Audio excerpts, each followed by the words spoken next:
30 seconds and counting. Astronauts report it feels good. T-minus 25 seconds. 20 seconds and counting. T-minus 15 seconds. Guidance is internal. 12, 11, 10, 9. Ignition sequence starts. 6, 5, 4, 3, 2, 1, 0.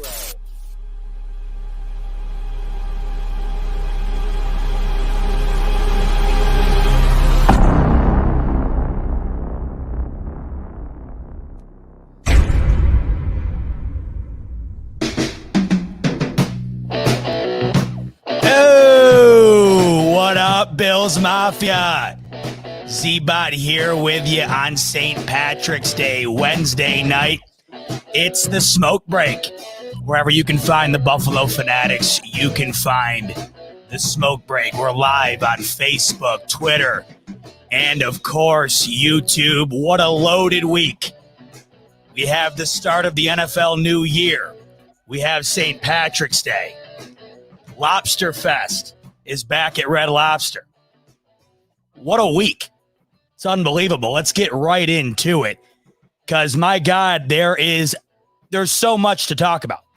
I was going through the rundown today, and I said, I hope everybody tuning in today has a pint of Guinness, a couple shots of Jameson, because we're going to be here for a while. Tons to talk about, but you know where we're starting. With them Buffalo Bills. And just when you thought they weren't going to make any moves, they finally came out of the woodwork and made a move. And I told you last week when John Brown was released, I knew Brandon Beane was going to try to fill in depth at the wide receiver position. Sure enough, the first move made in free agency for Brandon Beane and the Buffalo Bills was in that department. Now, if you thought the cap was suppressed, you had me fooled. I mean, I can't remember a time where free agency felt this crazy. And teams wasted absolutely no time signing free agents starting on Monday as the majority of the top 100 players were snatched up almost instantaneously. So tons going on to the point where it's almost overwhelming. And if you're like me, your Twitter usage time, it's up about 100%, which is gross, seeing that I spend about 6 hours a day on Twitter. As it is, I'm logging about 12 hours on Twitter right now, and even that doesn't seem to be enough because every single minute there seems to be something new. And here we are. God knows what'll drop while I'm live with you here on air. Fingers crossed it's Zach Ertz to the Bills. Cynthia Freeland all day had me believing, and the rest of Bills Twitter believing, that he would be a Buffalo Bill come 4 o'clock. 4 o'clock rolled around, and I had my hands down my pants. Nothing was going on. So let's hope by the time this show's over, we'll be talking Zach Ertz, because I think that's on the mind right now of the majority of Bills fans. But let's talk about what we're dealing with and what's already happened. And that, of course, is the Bills signing Emmanuel Sanders. Emmanuel Sanders is heading into his 11th year in the league, and the Bills will now be his 5th team. Now, this isn't a signing that's going to blow your mind. This isn't a signing that's going to make your jaw drop, go crazy. That's fine. It's a great move. And even if the Bills didn't make a move here, they'd still be set with Beasley, Diggs, the emergence of Gabe Davis, hoping we sign back Isaiah McKenzie. But I still love the signing here because John Brown leaves and Emmanuel Sanders is a perfect replacement for a variety of different factors. Now, his best years were spent in Denver, of course, a few years back where he won a Super Bowl with Peyton Manning. He tallied over 1,000 yards receiving in 3 of his 5 seasons with Denver. But for an aging receiver, last year, the Saints got the most out of him. And an offense that relied heavily on short throws really took advantage of Emmanuel Sanders' capabilities. He had 61 catches for 726 yards and 5 TDs. And most people don't realize that that led the team at the wide receiver position. The only player for the Saints who had more receiving yards was running back Alvin Kamara, who's a Swiss Army knife. He does everything for the Saints. But Emmanuel Sanders stepped up in a big role for New Orleans last season when Michael Thomas went down. And I think all the evidence you need to know that Sanders still has plenty of gas left in the tank is right there. his potential to shine is even higher now, surrounded by guys like Stephon Diggs, Cole Beasley, Gabriel Davis. And this is one of those signings that sort of sounds bigger than it really is, right? Emmanuel Sanders going into his 11th season, well-known guy throughout the NFL.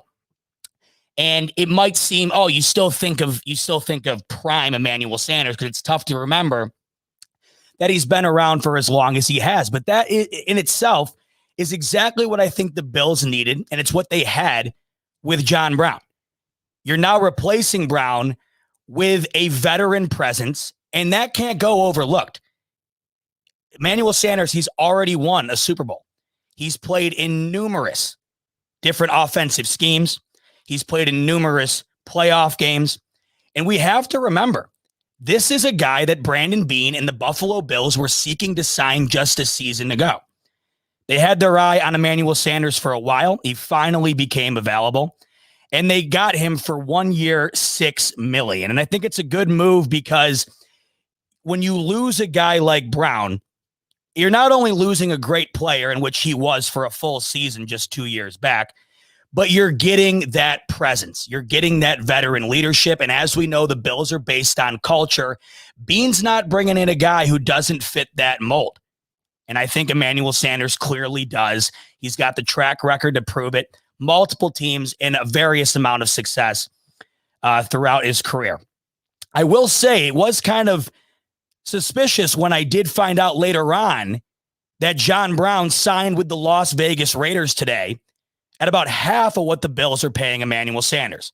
1 year, $6 million for Emmanuel Sanders with the Bills. John Brown inked a 1 year deal for $3.75 million with the Las Vegas Raiders. That can turn into $5.5 million in incentives. So to me, what I took from that is it didn't seem like there was much of a negotiation. The Bills were ready to move off of John Brown. The sentiment that I got from Brown was that he wanted to stay. I don't think the Bills wanted to keep him. And I think it primarily had to do with the injury last season. Now, if the cap situation was different, would the Bills have kept Brown and also added Sanders? I don't know. It's a possibility.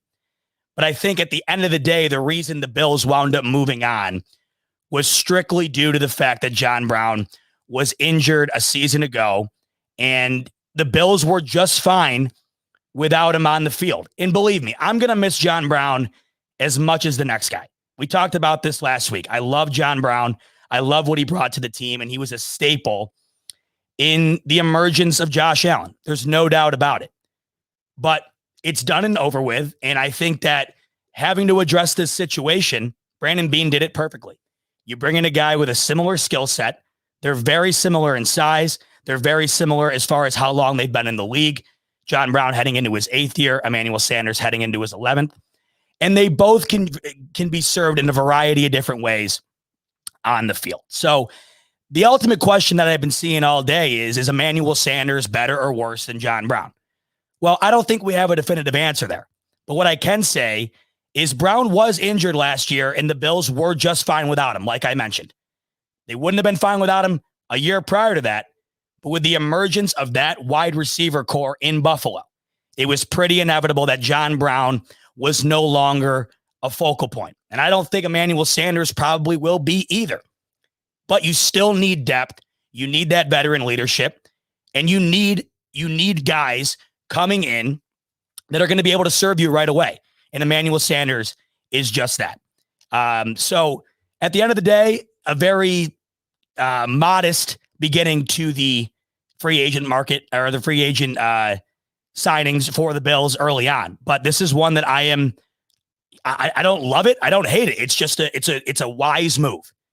It's nothing like I said, it's nothing that we're going to sit back, go crazy about, throw a parade over, but you really can't tell me anything wrong with the move. So I also like the fact that we know that Brandon Beane was interested in Emmanuel Sanders a year ago. So what does that tell you? They've had their eye on him for quite a while now. For what reason? I don't know. But I'll tell you this right now. I have the utmost trust in Brandon Beane. And whatever he wants to do, I'm pretty much okay with it, because he hasn't steered me wrong yet. And if he had his eye on Emmanuel Sanders for as long as he had, and it was the first acquisition he made this free agency, That says a lot to me. So I think it's a great signing. So as far as free agency goes for the Bills, that was pretty much it. The Bills did make a move at the punter position as well. And I got to say, it bums me out. I'm a big Boho fan. Thought he had a great year. I don't know the logic behind this. I think the majority of Bills Mafia is going to miss Bojorquez. Probably had one of the greatest punts, if not the greatest punt ever last season. And he was just a fun guy. I think everybody in Buffalo loved Corey Bojorquez, but he's no longer going to be a Buffalo Bill. He's going to be replaced with another lefty kicker in Matt Hack. And hopefully he's not what his last name suggests. You may not think you know him, but I'm sure you remember the touchdown he scored a few years back against the Eagles with the Miami Dolphins, which might be one of the most insane plays ever. You know exactly what I'm talking about. It was the play where the entire Dolphins offense lined up like 11 wide, spanning the entire goal line. You never see anything like it. And then Hack was lined up under center with no lineman next to him, and he threw a touchdown. And to this day, it is the only time an NFL kicker has thrown a touchdown to another NFL kicker. So he's basically like a legend. I'm cool with it. But that goes with saying I am very much going to miss Corey Bojorquez. The Bills also traded Lee Smith to the Atlanta Falcons for a 7th round pick. Brandon Beane. There you go. There you go. I mean, you want an example of just unbelievable general manager work? They got a 7th round pick for a guy in Lee Smith who had 4 catches last year. The Bills were going to get rid of Lee Smith regardless. I don't care if that 7th round pick turns into the next Jerry Rice or it turns into a guy who's holding Josh Allen's clipboard. They got a 7th round pick for Lee Smith. So right off the bat here, it's a quiet free agency so far for the Bills. It's one that I like. The common theme here, it's Brandon Beane. And of course, that's what you talk about when you're talking about free agency and contracts and signing. It's all about the front office. It's all about the management. In the grand scheme of things, we are now facing yet again another first-tier NFL fan problem. And these are things that we as Bills fans are not used to, but we are going to need to start getting used to it. When you are as good as the Buffalo Bills currently are, more often than not, there aren't going to be any free agent signings that are breaking news. There aren't going to be many free agent signings where your jaw drops. I'll never forget where I was when the Bills signed LaShawn McCoy. I was sitting in a bodega in New York City, and I almost cried. I'll never forget where I was when the Bills signed Terrell Owens. Not that Terrell, you know what I'm saying. There's not going to be a vast majority of signings that are going to bring you to tears like perhaps LaShawn McCoy did to me a couple years ago. And here's the reason why. Teams who do that, who sign those players that make you want to cry and make you overwhelmed with joy, they have a wild amount of cap space. And you want to know why they have that amount of cap space? Usually because they suck.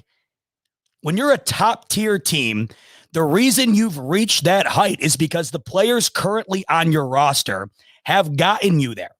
And the goal is to keep them around, which is way easier said than done. Yet somehow, some way, Brandon Beane did it.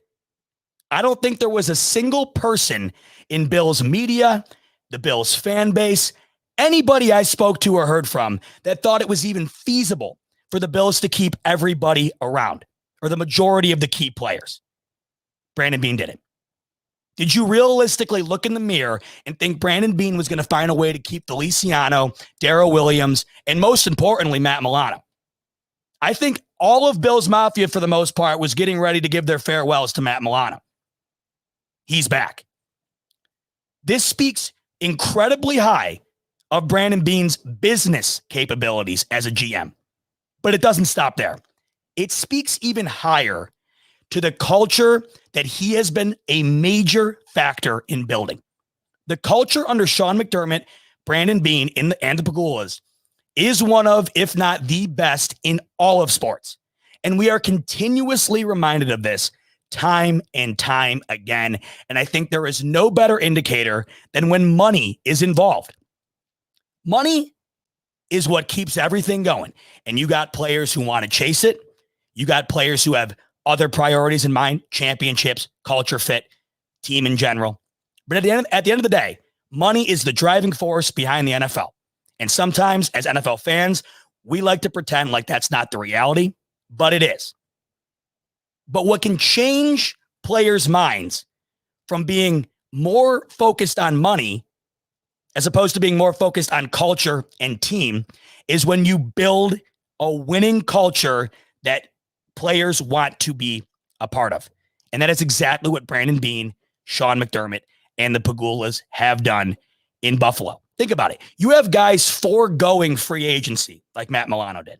You have guys taking pay cuts like John Feliciano did.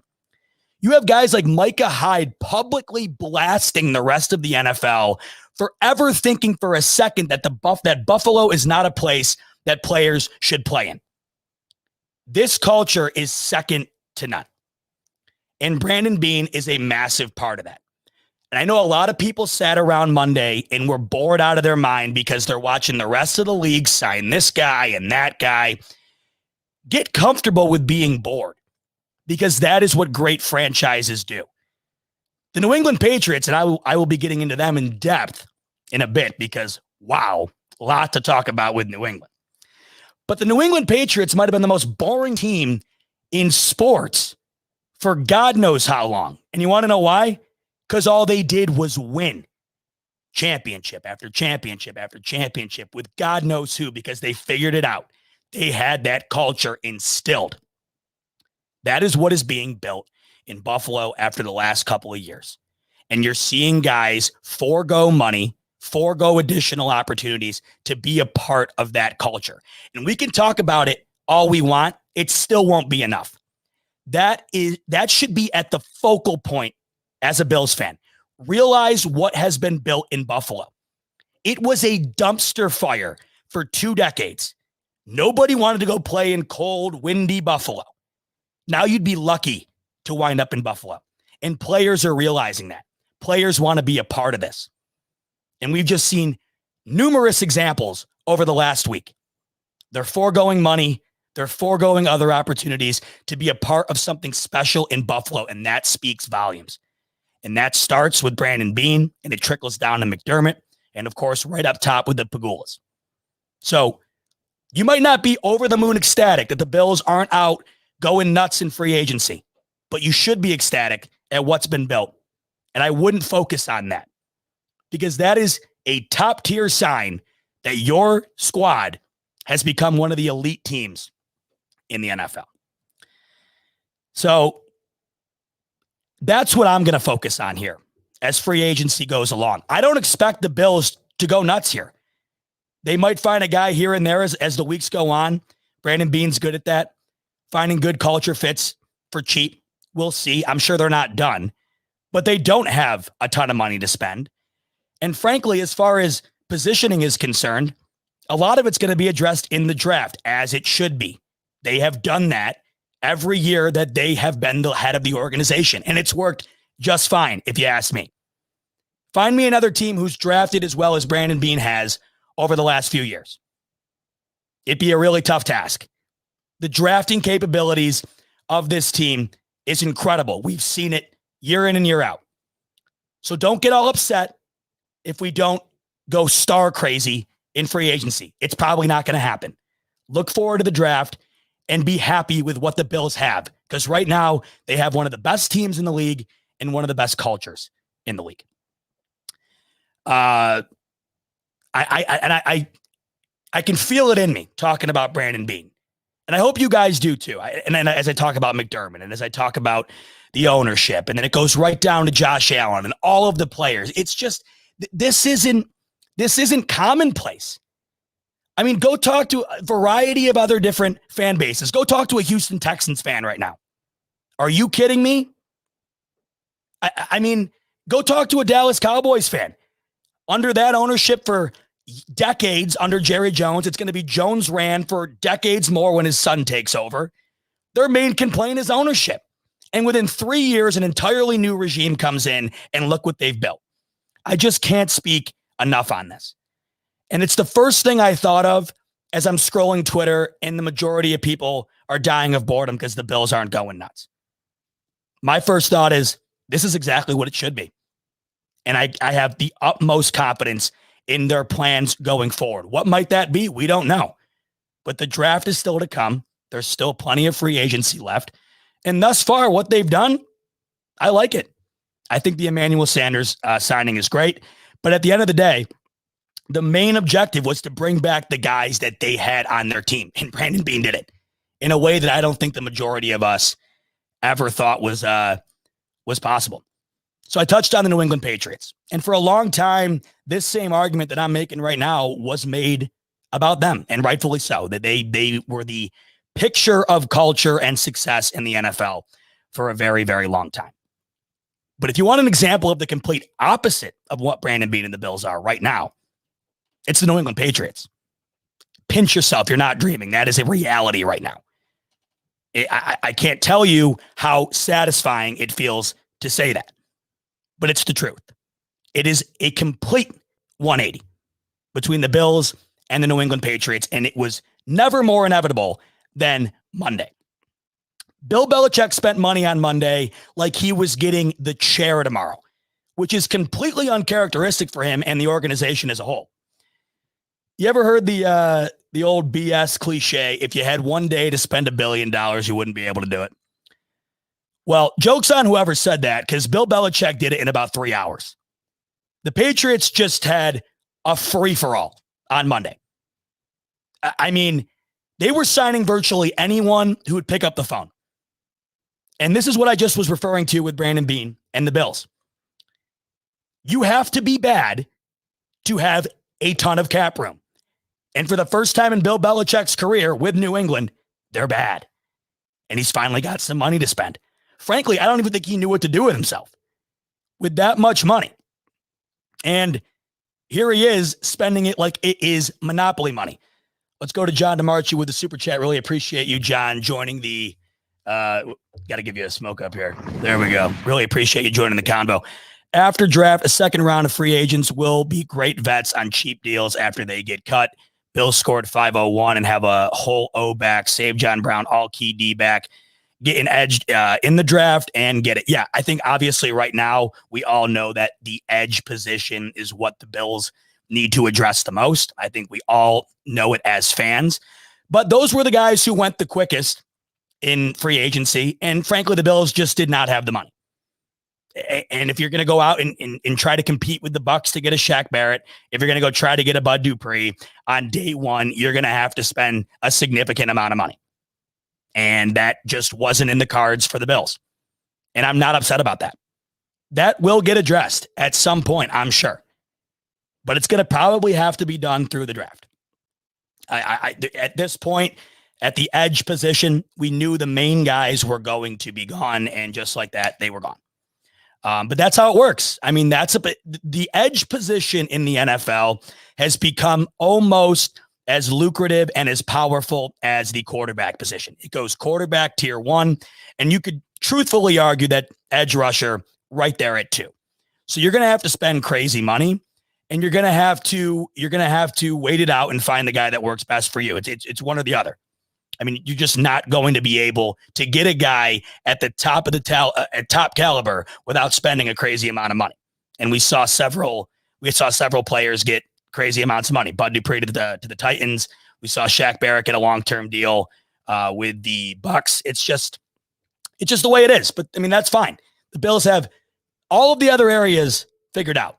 And believe me, there's nobody on earth who wants a top-tier edge rusher than me.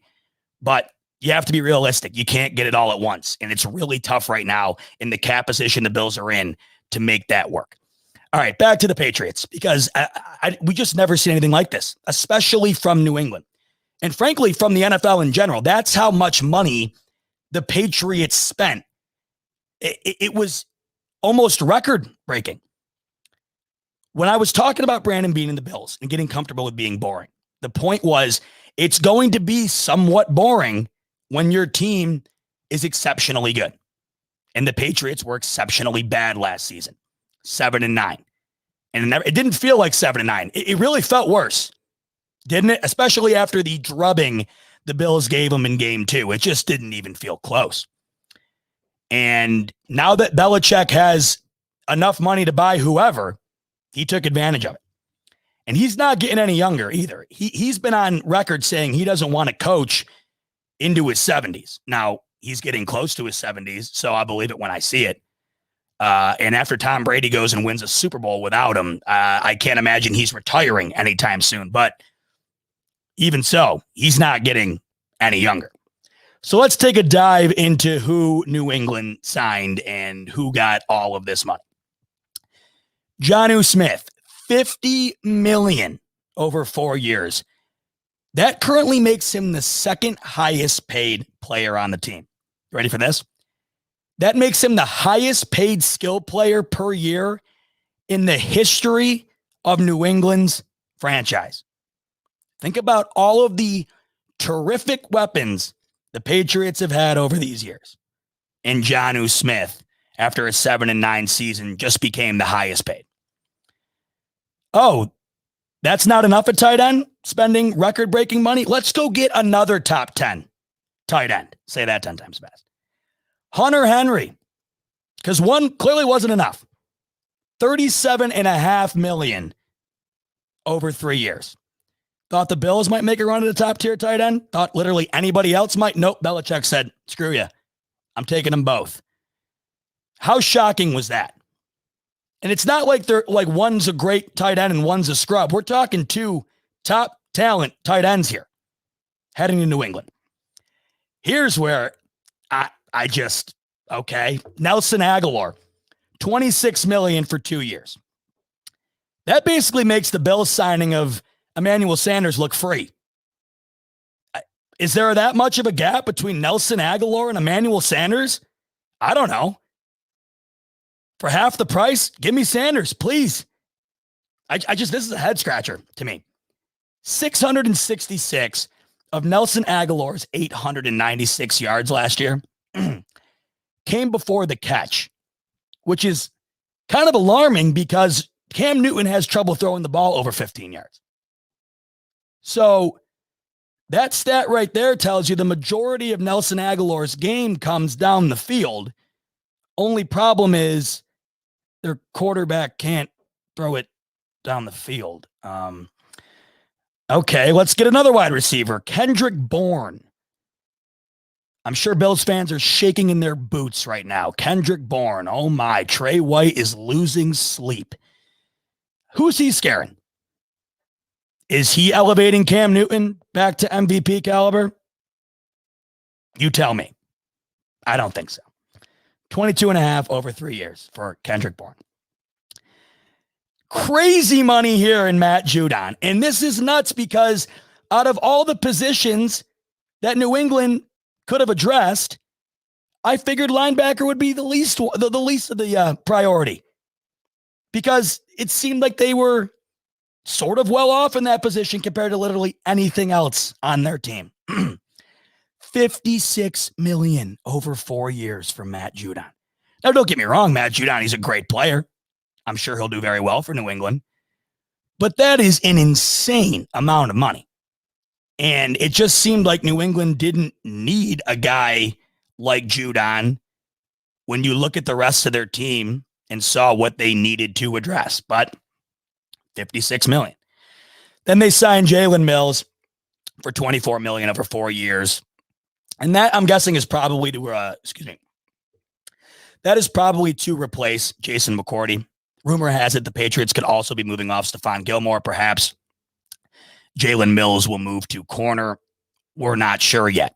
But that's basically the main rundown of the big guys that New England signed during this early free agency.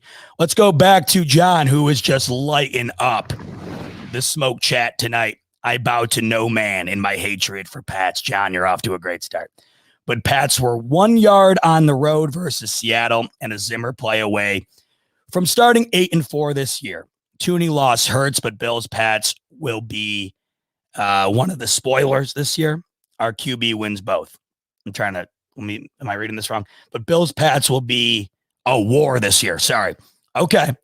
Our QB wins both. So you're thinking it's going to be tough, but JA and the boys take both.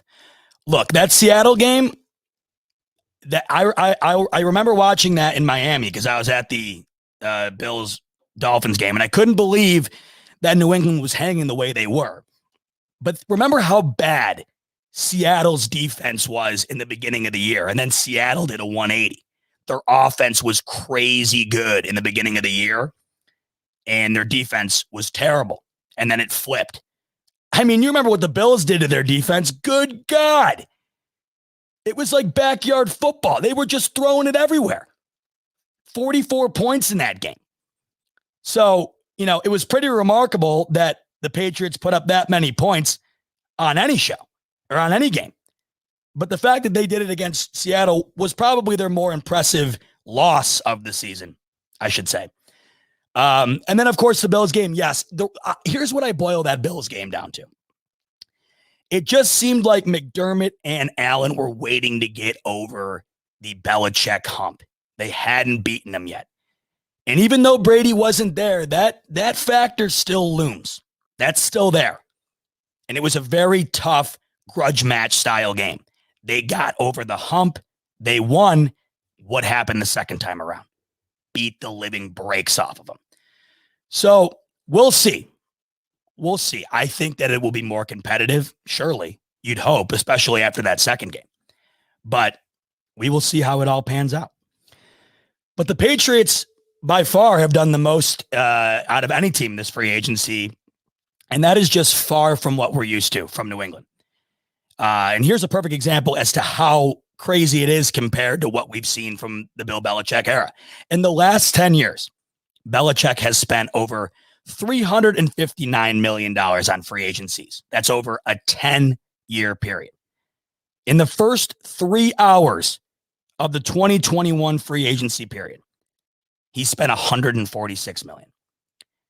He spent over a third of the amount of money he had spent in 10 years in 3 hours. That's how much money was spent by New England on Monday. And you want to know what one of my first thoughts was when I saw them just going nuts? This isn't a Tom Brady thing like everybody wants to talk about. Everybody's saying Tom Brady wins the Super Bowl, so Belichick's got to go just spend gobs of money to get back to Tom Brady's level. No. This is a Bills problem. That's how good our Buffalo Bills friend. That's how good our Buffalo Bills are. Bills fans. The Bills were so good last season that they just made Bill Belichick write blank checks and just mail them out on Monday. They made Bill Belichick revert from anything he's been his entire coaching career. They made Bill Belichick not Bill Belichick. That is what the Buffalo Bills did a season ago. Not only did they run away with the division, they beat the Patriots twice, something that they could not do for 20 years. And in the second game, they destroyed them. The gap between the Bills and the Patriots was massive last season. The Bills were so good that Bill Belichick realized, even though this strategy never works, spending money like this, what are we to do? Because that's how far away we are. And it's not just the Bills. Look at the talent in the AFC. Look at all the great young quarterbacks in the AFC. Bill Belichick's no dummy. He's looking around the conference saying, my God, we're not even close. We aren't even close. So the only option you have is you have a crap ton of cap space and you say, screw it. Got to spend it somewhere. And that's what they're doing. But my first initial reaction was, wow, this is what the Buffalo Bills made the New England Patriots do. They owned them for 20 years. And they margined the gap between the Patriots and the Bills so severely in 1 year that they turned Bill Belichick into somebody he's never been before. And it's a remarkable thing to see. It really is. So everybody now, of course, is creating storylines because the Patriots ran away with the free agency headlines based on the amount of money they spent. And in typical mainstream media fashion, the majority of these storylines have been condensed down to the fact that Bill Belichick is a diabolical genius and he's going to have the Patriots return back to the top of the division and a playoff team and a Super Bowl champion. No. And anybody who's running with those storylines in the mainstream media is looking for a click. And anybody, especially who is trying to tell you the New England Patriots are going to take the division over the Bills next year, needs to go get their head checked. The Patriots had an historically bad offense in 2020. And the signings they just made, they don't lead me to believe that it's going to improve to the point where they're a playoff contender next year. They were 7-9 last year. Do you think adding 2 tight ends and Nelson Aguilar is going to win them 3 more games with how good the AFC is now? It might, but on paper, as I'm looking at it, I don't think so. The main issue right now comes down to the fact that who's their quarterback? It's Cam Newton. Are we forgetting that Cam Newton had 8 touchdowns and 10 picks last year? Well, Seabody had no weapons. Yeah, well, guess what? Neither did Deshaun Watson. Still led the league in passing yards. Houston was way worse than New England last year. Now, of course, I'm not comparing the two talent-wise. It's not even close. It's not a fair argument. But give me a break. I keep hearing people saying that there was plenty of potential from Cam Newton last year. Okay, well, I must have been watching completely different Patriots games. I just don't see that. He was a great leader. He was a great teammate. There's no denying that. And I like Cam Newton. I got nothing against Cam Newton. But as a quarterback in the National Football League, that's not acceptable. And they just paid him $14 million to bring him back. And I understand their options are limited. They're very limited. And I think Belichick and I think the Patriots front office is kind of in a corner right now. They're not high enough to probably draft a guy that they're looking for. And they look at Cam and what he did for him last year in the locker room and how hard he worked. They probably felt like they owed him something. I don't know. But good God, he had 8 touchdowns and 10 picks. And Nelson Aguilar isn't going to come around and change that dramatically. Kendrick Bourne isn't going to come in and make Cam Newton what he was in 2015. I'm sorry. And if you're a Patriots fan, well, tough reality, because I was dealing with that for 20 years. It's nothing against Cam Newton. It's nothing against any of these acquisitions. But I don't look at the amount of money New England just spent and say, oh, God, here they are. They're back. The gap between New England and the Bills right now is still massive, despite spending record money in 3 hours. The Patriots' offense was god-awful last year. The tight end signings are great. And the Patriots have always had great tight ends. Belichick knows how to utilize them. And I will say Cam Newton loves looking for his tight ends. But usually in order to utilize your tight ends to the fullest extent, you got to get into the red zone, which pretty much means Cam Newton's going to have to throw the ball down the field. They just couldn't do it. So unless Cam Newton's throwing mechanics dramatically improve this offseason, I don't see how these acquisitions are going to evolve into an argument where you can tell me that they're going to be on a similar caliber to the Bills. I just don't see it yet. That's the topic of conversation now, because it is a conversation. The reality is it really isn't a conversation. Now, I'll eat these words if it happens. I'll eat them. I'll eat them for breakfast, lunch, and dinner. Grill them up. It's St. Patrick's Day. I'll have them with some corned beef and cabbage and a shot of Jameson if that winds up happening. But good God, right now, you are not coming close to convincing me of that at all. In less than 24 hours, the Patriots spent $137.5 million, which is the second most in NFL history in a free agent signing period. And we're only 3 days into it. They're probably going to shatter that record. Spending this type of money does not translate to wins. In fact, it does the complete opposite. The way you build a team is through the draft and through smart offseason acquisitions, basically the book that Brandon Beane is writing right now. Go take a look. And while I appreciate the aggressiveness, I do, because what else were they supposed to do? I just don't see these moves being some genius maneuvering by Bill Belichick. We have to separate the Bill Belichick Brady era from the Bill Belichick non-Brady era. He is not the same coach. He's still the greatest coach of all time, and I'll never argue it. But we can't keep comparing Patriots teams of the past to what Belichick could be capable of, because there's no Tom Brady in the picture anymore, and that is the biggest puzzle piece. Imagine building a puzzle where one piece is 92% of the puzzle and you don't have it anymore. All right, 70%, whatever.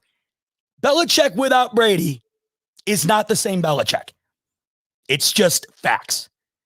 So don't sit here and tell me there's some unbelievable, crazy plan that Belichick has brewing, because I was told the same thing last year.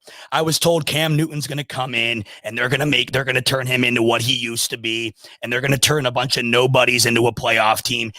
There were plenty of major NFL analysts in the mainstream media who had the Patriots going to the Super Bowl. I'm a huge Mike Florio fan. I'm a huge Pro Football Talk fan. He had the Patriots playing the Bucs in the Super Bowl last year as his prediction. And there is not a single guy that I think knows more about football than Mike Florio. It's not his fault. Bill Belichick has ingrained in our heads to think that he is a god amongst men and anything he touches turns to gold. We just saw that that's not the case. So until I'm proven otherwise, I don't see these signings turning the New England Patriots into a top-tier divisional opponent next year. I just don't. Back to what I was saying about the 24-hour period and how much money they spent. $137.5 million over 24 hours. Second most in free agent signing period history. Here are the results of the other teams who spent similar money. The 2020 Dolphins missed the playoffs. 2019 Jets missed the playoffs. 2016 Giants lost in the wild card. 2018 Bears lost in the wild card. 2018 Jets missed the playoffs. Out of all the teams over the last several years who have spent that much money in that period of time, not a single team made it past the wild card round. And 3 of the 5 didn't even make the playoffs. So this changes nothing. The Patriots will be a better team, but it's hard not to be after what they did last year. It is tough not to be better than what they were last year. And look, I understand what they're doing, because what else are you supposed to do? But some of these signings are head scratchers. Like, I don't quite understand, if you're willing to spend so much money, why they weren't going after a Kenny Golladay or a Juju Smith-Schuster. I don't know. The Nelson Aguilar, Kendrick Bourne wide receiver duo signing was, it kind of confused me. And as of right now, to my knowledge, unless something happened, Kenny Golladay still hasn't signed and Juju isn't signed. And I keep hearing, oh, those are perfect Patriot fits. They're going to get the most out of them. All right. Okay. The reason that those players used to be perfect Patriot fits is because they were getting the ball from Tom Brady. Does that not register with anybody? Bill Belichick's not out there throwing the ball. Okay. Tom Brady in Tampa Bay last year took Antonio Brown from basically prison, took Rob Gronkowski out of retirement, made Scotty Miller a household name. That's the focal point here. So it's not perfect Patriot players. Those players used to be perfect in Tom Brady's system, not Bill Belichick's. So good for the Patriots on spending more money than I'll ever have in 30 lifetimes. I hope it doesn't pan out. So let's take a look at it in the grand scheme of things, because I'm going to probably have a million people telling me that I'm wrong here, because, you know, there are people, and there are always going to be people who just can't accept that the Patriots aren't what they used to be. And I understand it. I can't sit here and act like I don't understand it. It was pummeled into my brain too. You don't think I didn't sit and watch the Patriots do whatever they wanted to the Bills in the AFC my entire life? It's like being hypnotized. But last year was like taking the blue pill. I was like, holy, back to reality, or whatever this is. I love it. Give me more. I'm addicted to it now. But I understand the thought process. But right now, look across the AFC and try giving me that argument. Try telling me the Patriots are back. Because you can sign all the guys you want, but at the end of the day, it's going to come down to quarterback play. And Josh Allen is in a completely other stratosphere than Cam Newton. And so are several other quarterbacks in the AFC. Even after all this spending, I still find it hard to look at the AFC landscape and see where the Patriots fit in the playoff picture. Right now, there are 7 teams who I think are concretely better than the Patriots. The Bills, the Ravens, the Browns, the Titans, the Colts, the Chiefs, and the Steelers. Maybe you could knock Pittsburgh out. Good luck arguing the rest. There's 7 spots available for the playoffs. Those are 7 teams. Now let's look at the teams that are ascending. And I understand the Patriots destroyed the Chargers last year.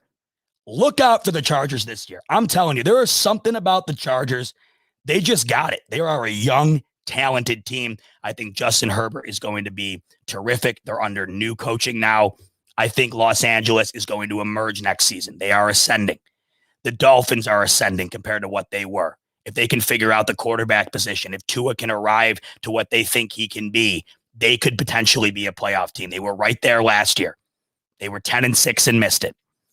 The Bengals, don't write them off. Joe Burrow missed half the season. They're only going to get better. I'm not saying they're a playoff team. But as of right now, if they played the Patriots, what would the spread be? Patriots favored by maybe 3?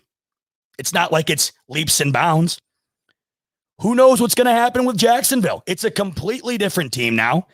They're getting Trevor Lawrence, who I'm told is supposed to be the greatest quarterback of all time. We'll see how that pans out. Urban Meyer. They're making signings left and right here in free agency. You have the Raiders. They're always a mid-tier team.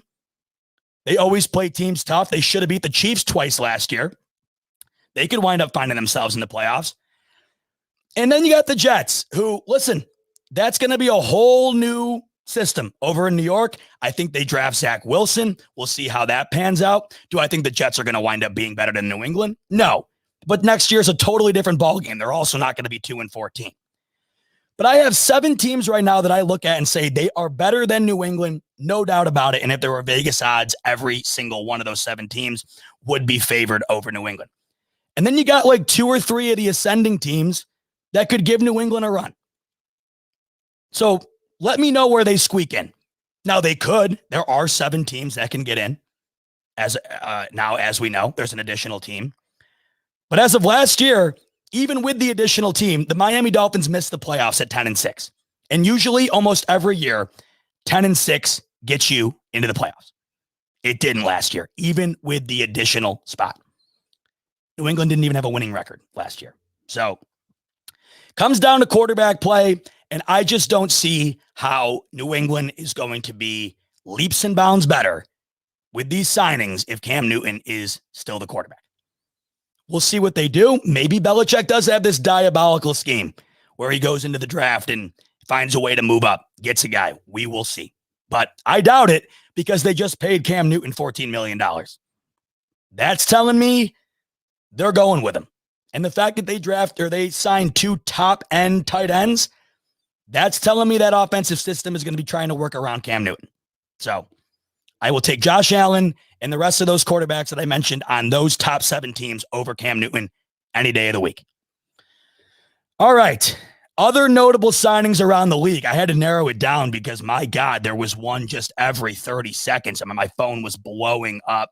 What a fun time of the year. Just when you think, I mean, this year in general, this offseason, it was crazy. I mean, it just went one day after the other. There was something. You didn't even realize that free agency hadn't hit yet. It hit this week. And they wasted no time. Nobody wasted a second. And it's been a lot of fun this week. And it's, like I said, it's fun when you're the Bills and you're a fan of the Bills and you know what you got.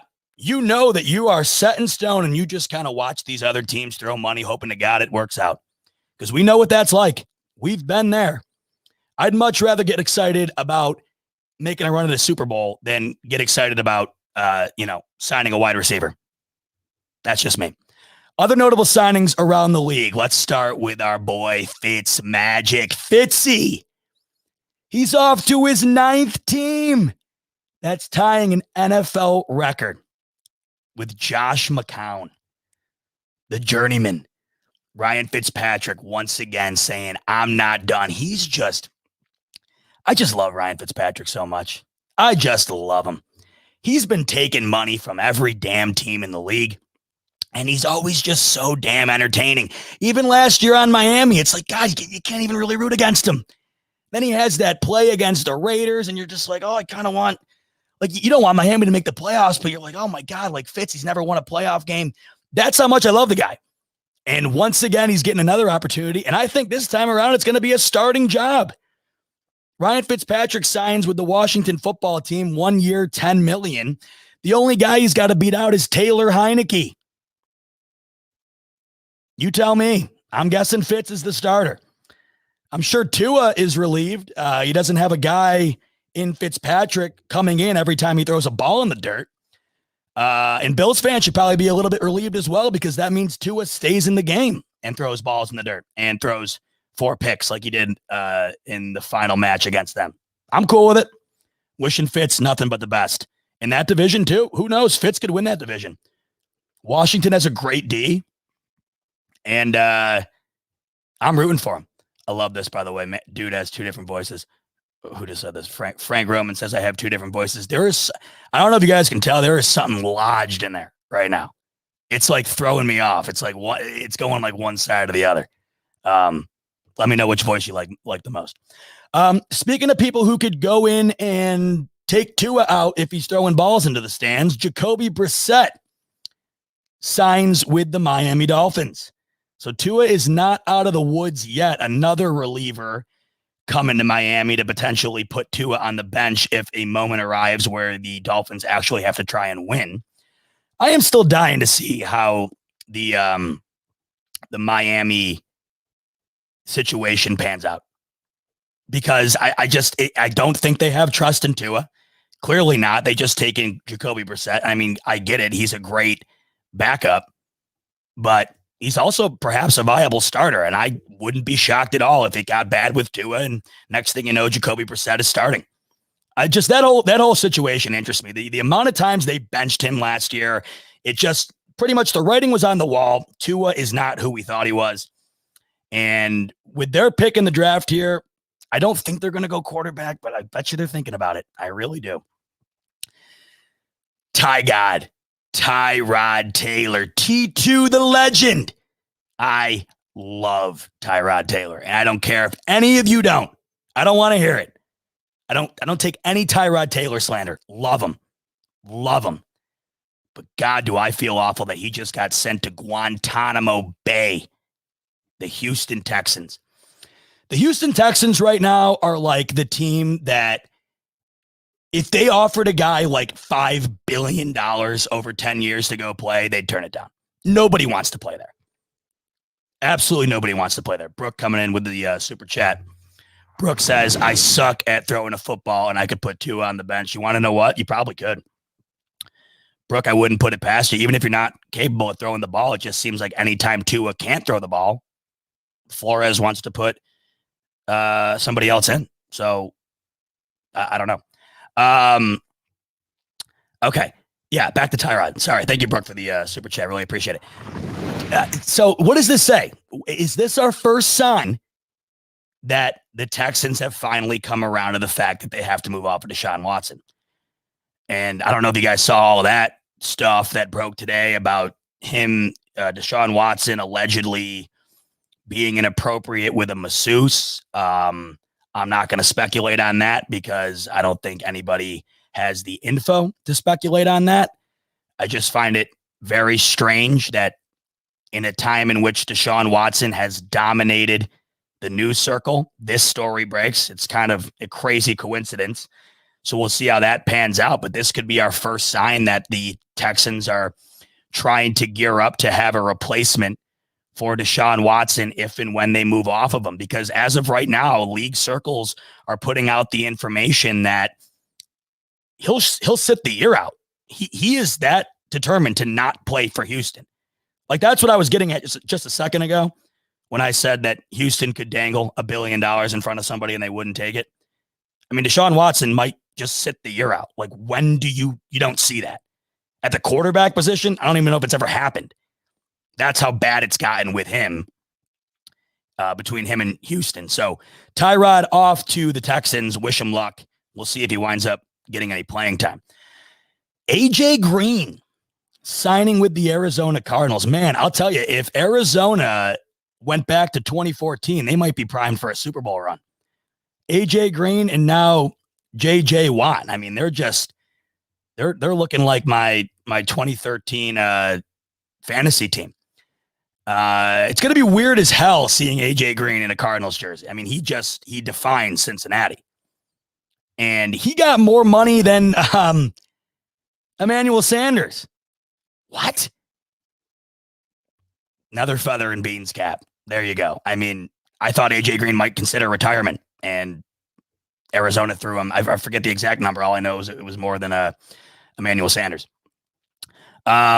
Speaking of former Cincinnati Bengals, Andy Dalton, legend, Bills legend. And I will advocate till the day I die. I need Andy Dalton and Tyler Boyd's name in the Ring of Honor. Need it. Don't argue with me. Don't argue with me. I want it. Need it.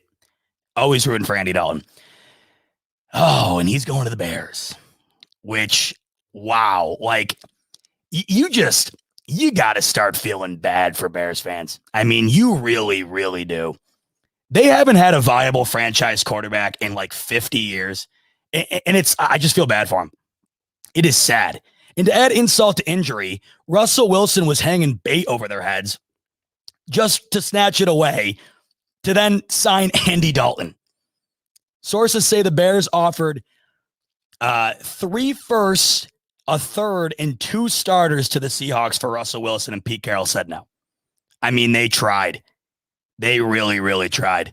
But the unfortunate reality is the Chicago Bears don't pick high enough in the draft to justify trading their for Seattle to justify taking their first. They're just low picks. It's not worth it for Russell Wilson. So could you imagine being a Bears fan? For weeks, they had this glimmer of hope that Russell Wilson was coming to Chicago, and you get Andy Dalton as your constellation prize. Now, don't get me wrong. I love Andy Dalton, the Red Rifle. Love him. I just wouldn't love him as my starting quarterback. But in typical Bears fashion, I guarantee you he will wind up starting over Mitchell Trubisky at some point in the season, whether it's week 1 or week 11. He will wind up starting at some point. Jaguars get a little bit better, signing Shaquille Griffin. And I'm telling you, Urban Meyer plays his cards right with Trevor Lawrence, and it'll be interesting to see what goes on with Jacksonville. You know, we forget just a handful of years ago, they were in the AFC Championship. I mean, they've fallen terribly. But I'm dying to see how that all works out. Just a completely different regime out in Jacksonville. And they're going to be taking Trevor Lawrence. They got Urban Meyer now, and now they take in Shaquille Griffin. So they're spending their money, and they're looking to get back into the thick of things. That's one team that, you know, you would never think to watch a season ago. I'll watch every Jags game this year. I'm dying to see how that all pans out with Jacksonville. And then we have Yannick Ngakoue and Bud Dupree. Ngakoue goes to the Raiders, and Bud Dupree goes to the Titans. I think those are 2 guys the Bills would have loved to have had. But like I spoke on earlier, it's just the money isn't there. The money isn't there. And unfortunately, I think that is, you know, that's the result of not only the cap suppression this year, but the fact that the Bills just had their own guys they had to pay. So it's off to the draft to probably address the edge rushing position. All right, we're about to hit an hour, and I'll tell you, this was a lot. This was great. This week has been jam-packed with so much info. It was tough to even process it. So I'm glad I got to sit down here with you guys and kind of put it all into a jam-packed little hour, and I hope you enjoyed it. As always, I'm going to end with the best thing I saw this week and the worst thing I saw this week, and I'm going to start with the worst. So this is hilarious. Like, this is something that would happen to me, I swear to God. In a recent interview, Rams defensive lineman Michael Brockers told the media that he thought Matthew Stafford was a level up from former Rams quarterback Jared Goff. The next day, he was traded to the Lions, where, of course, the new starting quarterback is Jared Goff. I mean, can you imagine being Michael Brockers? He's all excited. Matthew Stafford's coming to town. And it was basically a nice way of saying, oh, my God, finally, I'm not playing with Jared Goff anymore. The next day, he's off to Detroit with Jared Goff. What is Michael Brockers going to say to Goff when he walks in the locker room? Hat in hand, like, dude, I didn't mean it. I'm sorry. You know, I love you, bro. You're the best. Like, you're not patching that up. You're not healing that wound. That was hilarious to me. Because what are the odds? Like, he literally just goes, he's not as good as our new guy. And all of a sudden, your new guy is your old guy who you just said is not good. Swear to God, that's like a Seinfeld episode right there.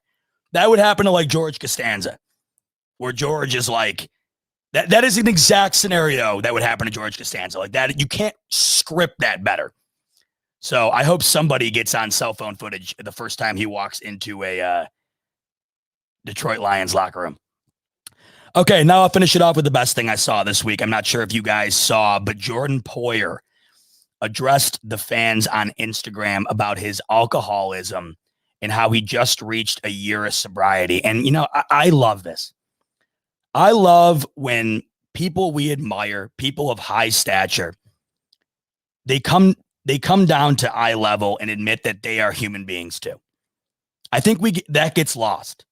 I think we look at these football players, we look at these celebrities, and we think that their life is glitz and glam and they have no struggles. And I don't think any of us would have assumed that Jordan Poyer was dealing with alcoholism. And he was for a very long time. And it was really bothering him. He said it was bothering him on the football field. It was bothering him with his family.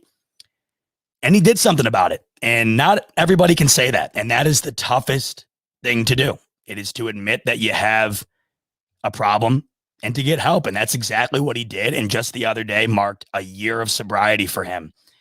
And I think doing that in a position of power like he's in does a lot of help for a lot of people who are in similar situations. I just love seeing that, not only for his own success, his own health, but for the countless people who probably saw that and got inspired by it. You can't measure that.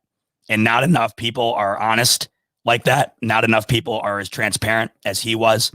And like I said, we oftentimes put those people on a pedestal because we think that they're not humans like us. And he is. And he admitted that. And I thought it was very courageous and heartfelt, and very, very happy for Jordan Poyer. Not only a great football player, but a great guy. And just thought that was great. Thought it was great. So I will end it there.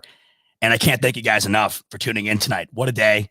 What a week. Tons of free agency. And it's just the beginning. Feels like we've been at this for weeks. It's been a couple days. So appreciate you coming in and getting all the news and info from the first few days.